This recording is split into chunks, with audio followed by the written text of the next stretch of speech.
This is a grammatical sentence formation course being taught by M. Kadirvadi Chennai. Dear friends, are you ready? Have you taken your note? Please keep it ready to start writing. Today, we are going to see Preposition Part 16. You just write heading Preposition Part 16. Preposition Part 16. You see here, and a preposition, what we are going to see now? Through. Through என்ன அர்த்தம்? மூலமாக, நூடே, வழியாக, எப்படி ஒன்று அர்த்தம் எடுத்துக்கலாம் அந்த sentence தக்கவாறு. அண்டர்ஸ்டாண்ட்? ஜஸ்ட் த்ரூன்னு எழுதிட்டு பிஃபோர் தட் ஜஸ்ட் அண்டர்ஸ்டாண்ட். தனியாகவும் யூஸ் பண்ணலாம், இடியமாகவும் யூஸ் பண்ணலாம். Go through, going through, like that வரும். Okay, you just below that you just write to enter at one side and come out at the other. ஒரு சைட்ல நுழைஞ்சு அடுத்த சைட்ல வெளியே வருது. Through. Understand? To enter at one side and come out at the other. To enter at one side and come out at the other. Okay? So we start? Okay. The thief came in through the window. The thief came in through the window. And the thief, window valiya ulla vandan. The thief came in through the window. Window valiya nolajju and ulla vandan. The thief came in through the window. Next. Go straight through that door under the exit sign. ஒருத்தர் வழிகாட்டுறாரு. தியேட்டர்ல படம் பார்த்துட்டு இருக்காங்க. அப்ப சொல்றாரு ஒருத்தர் போகும்போது, கோ ஸ்ட்ரைட்டா போங்க. த்ரூ தட் டோர், அந்த டோர் வழியா ஸ்ட்ரைட்டா போங்க. அண்ட் அந்த எக்ஸிட் சைன், அங்க எக்ஸிட்டுக்கு பாருங்க, அந்த எக்ஸிட் சைன் போர்டு இருக்கும் மேல. அந்த வழிக்கு மேல எக்ஸிட் இருக்கும். அந்த எக்ஸிட் சைன் கீழே அந்த டோர் வழியா ஸ்ட்ரைட்டா போங்க. Go straight through that door under the exit sign. So here உள்ள இருந்து வெளியே வராங்க. அண்டர்ஸ்டாண்ட்? அப்போ we have to use the preposition through. Next. Visitors enter through a side entrance. Visitors enter through a side entrance. Visitors ஒரு side entrance வழியா enter ஆகுறாங்க. Visitors enter through a side entrance. Next. We had to hire maids through an agency. We had to hire maids through an agency. Maids என்ன? பணிப்பெண், வீட்டில் வேலை செய்யற பெண்கள். Okay, maids. ஒரு ஏஜென்சி மூலமாக, இங்க என்ன அர்த்தம் வருது? மூலமாக. ஒரு ஏஜென்சி மூலமாக நாங்க மெய்ட்ஸை ஹையர் பண்ண நேரிட்டது. We had to hire maids through an agency. எனக்கு கிடைக்கல, ஏஜென்சி மூலத்தை ஹையர் பண்ண நேரிட்டது. We had to hire maids through an agency. இந்த கேஸ்ல ஒரு ஏஜென்சி மூலமாக. Next. I have gone through this book 2 times. I have gone through this book 2 times. இந்த கேஸ்ல gone throughனா, go throughனா என்ன? படிக்கிறது. நான் இந்த புக்கை 2 times go through பண்ணியிருக்கிறேன், படிச்சிருக்கிறேன். I have gone through this book 2 times. Next. I have been going through a bad time. I have been going through a bad time.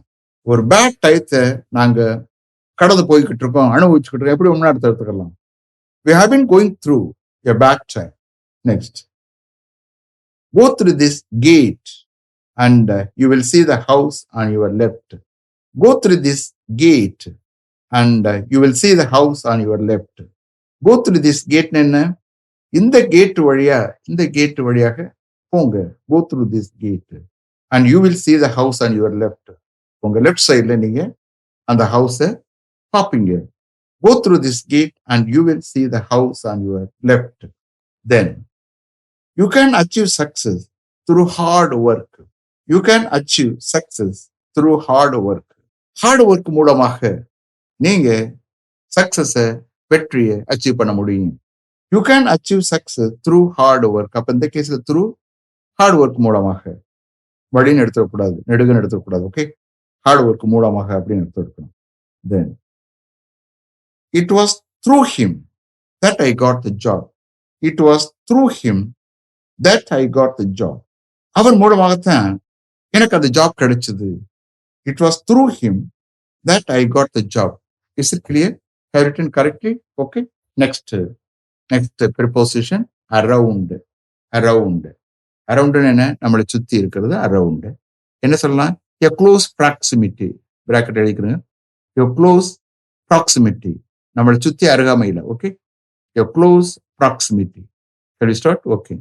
They traveled around the city. They traveled around the city. அவங்க சிட்டியை சுத்தி travel பண்ணாங்க. எவ்வளவு தூரம் இருக்கணும் அவங்க try பண்ணியிருக்காங்க. Understand? They traveled around the city. Next. We visited some places in and around Delhi when we went to Delhi last month. We visited some places in and around Delhi when we went to Delhi last month. நாங்க last month டெல்லிக்கு போன பொழுது நாங்க டெல்லிக்கு உள்ளேயும் சுத்தியும் some places visit பண்ணோம். We visited some places in and around Delhi when we went to Delhi last month. So எங்கேயும் ப்ரிப்போசிஷன் தான் இங்கே அண்டர்லைன் பண்ணிக்கிறேங்க. நான் மாத்திரம் நிப்பாட்டக்கூடாது, நிறுத்தி இந்த இடத்துல அரண்ட ஃபில்அப் பண்ணுங்க, த்ரூ ஃபில்அப் பண்ணுங்க அப்படின்னு சொல்லக்கூடாது. ஏன்னா கான்சன்ட்ரேஷன் போயிடும். ஏன்னா உங்க மைண்டை நான் பதிய வைக்கிறேன். Understand? This is what this A grammatical sentence formation course. Okay, மொத்தத்துல எங்க பார்த்தாலும் சென்டென்ஸா தான் இருக்கும். Understand? Next. They walked around the village all morning. They walked around the village all morning. All morning என்ன? மார்னிங் ஃபுல்லா. மார்னிங் ஃபுல்லா அவங்க அந்த வில்லேஜை சுத்தி நடந்தாங்க அப்படின்னு எடுத்துக்கலாம். மார்னிங் ஃபுல்லா அந்த வில்லேஜை சுத்தி அவங்க நடந்தாங்க. They walked around the village all morning. Next. He came around the lake for 3 days. Around the lake for 3 days. அவன் 3 days அந்த லேக்கு சுத்தி நடந்து வந்தான். He came around the lake for 3 days. So லேக்னா ஏரி. Okay, next. Is there a post office anywhere around this place? Is there a post office anywhere around this place? இந்த place சுத்தி எங்கேயாவது ஒரு போஸ்ட் ஆஃபீஸ் இருக்கிறதா? Is there a post office anywhere around this place? Next. இன்னொரு கேஸ்ல around இந்த மாதிரி close proximity, that is okay. இன்னொரு கேஸ்ல என்ன இருக்கும்? அரவுண்ட், இட் காஸ்ட் அரவுண்ட் அப்படி சொல்றோம்ல, அப்ராக்சிமேட்டா அந்த மாதிரி. ஓகே, அவனுடைய சேலரி அரவுண்ட் அப்படின்னு சொல்றதுல அந்த மாதிரி கேஸ்ல நம்ம வந்து அரவுண்ட் யூஸ் பண்ணுவோம். அது காஸ்ட், ஒரு பொருள் விலை பேசுக்கு அந்த மாதிரி யூஸ் பண்ணுவோம், விலையை சொல்றதுக்கு யூஸ் பண்ணுவோம், அமௌண்ட்டுக்கு அந்த மாதிரி யூஸ் பண்ணுவோம். ஆனா அதுக்கு முன்னாடி அட்டு போட்டக்கூடாது. Okay, his salary was around rupees 40,000. his salary was around rupees 40,000. அவனுடைய salary around 40,000. இந்த மாதிரி நம்ம வந்து யூஸ் பண்ணுவோம். அரவுண்ட்னா கிட்டத்தட்ட. Okay, around 40,000. Next. they left around 7 o'clock last evening. they left around 7 o'clock last evening. அவங்க லாஸ்ட் ஈவினிங் அரௌண்ட் 7 o'clock கிளம்பி போனாங்க. இந்த கேஸ்ல எக்ஸாக்ட் 7 o'clockல 7 o'clock முன்னாடி இருக்கலாம், 7 o'clock பிறகுட்டு இருக்கலாம். That is call around. Understand? அந்த 7 சுத்தி அப்படின்னு சொல்றது. அண்டர்ஸ்டாண்ட்? அதுக்கு இந்த மாதிரி இங்கிலீஷ் யூஸ் பண்றது. they left around 7 o'clock last evening. அவர்கள் லாஸ்ட் ஈவினிங் அரௌண்ட் 7 o'clock கிளம்பி போனாங்க. they left around 7 o'clock last evening. Next. we will go there around 10 o'clock tomorrow morning. we will go there around 10 o'clock tomorrow morning. நாங்க நாளை morning around 10 o'clock அங்கே போவோம். we will go there around 10 o'clock tomorrow morning. Next. the earth goes around the sun. இந்த கேஸ்ல goes roundன்னு சொல்லலாம், அரவுண்ட்னு சொல்லலாம். இப்ப நம்ம அரவுண்டை பற்றி பேசிக்கிட்டு இருக்கிறதுனால அரவுண்ட் எழுதுவோம்.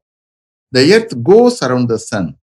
earth சூரியனை சுத்தி வருகிறது. இந்த கேஸ்ல கோஸ்னா போறதுன்னு எடுத்துக்க கூடாது, சுத்தி வருகிறதுன்னு அர்த்தம். the earth goes around the sun. பூமி சூரியனை சுத்தி வருகிறது. Next. a compound wall has been built around his house. a compound wall has been built around his house. அவருடைய வீட்டை சுற்றி ஒரு காம்பவுண்ட் வால் கட்டப்பட்டிருக்கிறது. a compound wall has been built around his house. Next. there are some guava trees around their garden. there are some guava trees around their garden. அவர்களுடைய கார்டனை சுத்தி some guava trees இருக்கிறது. there are some guava trees around their garden. Next. we change our behavior by observing the behavior of those around us. we change our behavior by observing the behavior of those around us. நம்மளை சுற்றி இருப்பவருடைய பிஹேவியரை பார்ப்பதன் மூலமாக நாம நம்முடைய பிஹேவியரை change பண்றோம், மாற்றிக்கிறோம். We change our behavior by observing the behavior of those around us. நம்மளை சுத்தி. Okay, next. We expect the parliamentary elections will be held around May next year. So இந்த மாதிரி எப்படி அமௌண்ட்டுக்கு வேற டயத்துக்கு 10 o'clock about 10 o'clock அப்படி போறோம்னா அதே மாதிரி இதுக்கும் போட்டுக்கலாம். மாசத்துக்கு பாருங்க, இதுக்கும் மந்த்துக்கு பாருங்க. We expect the parliamentary elections will be held around May next year. Next year around May parliamentary election நடக்கப்படும் என்று எதிர்பார்க்கிறோம் நாங்க. We expect the parliamentary elections will be held around May next year. That's all. Understand? Are you able to understand? Have you written correctly? Okay. அடுத்து about பார்க்க போறோம். You just write about. Aboutனா என்ன? Preposition பற்றி. Aboutனா என்ன? Very easy. Okay, ஈஸியா use பண்ணக்கூடிய ஒரு preposition. About பற்றி. இன்னும் ஒரு கேஸ்ல அது அந்த அப்ராக்சிமேட்டா அப்படி வரும்ல, he left at about 10 o'clock அந்த மாதிரி சொல்லுவோம்ல, அது அமௌண்ட் இட் காஸ்ட் அபவுட் அப்படியும் வரும்.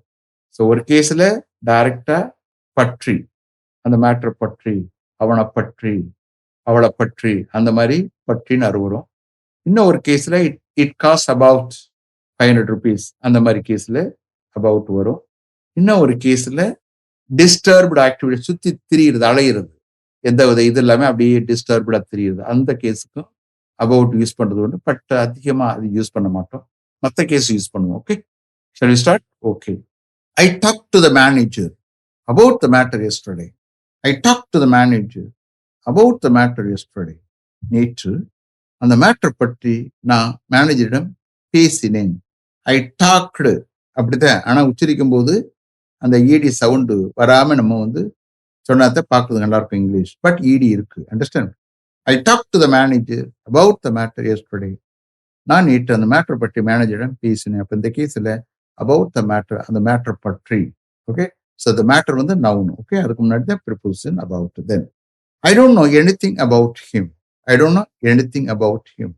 அவனை பற்றி எனக்கு எதுவும் தெரியாது. I don't know anything about him. That means what? அவனை பற்றி எனக்கு எதுவும் தெரியாது. I don't know anything about him. Next, tell me about it. Tell me about, அதை பற்றி எனக்கு சொல்லுங்க. டெல் மீ அபவுட் இட், அதை பற்றி எனக்கு சொல்லுங்க. தென் he never complains about his colleague. He never complains about his colleague. அவர் அவருடைய கலீகை பற்றி எப்பவுமே கம்ப்ளைண்ட் பண்றதில்லை. He never complains about his colleague.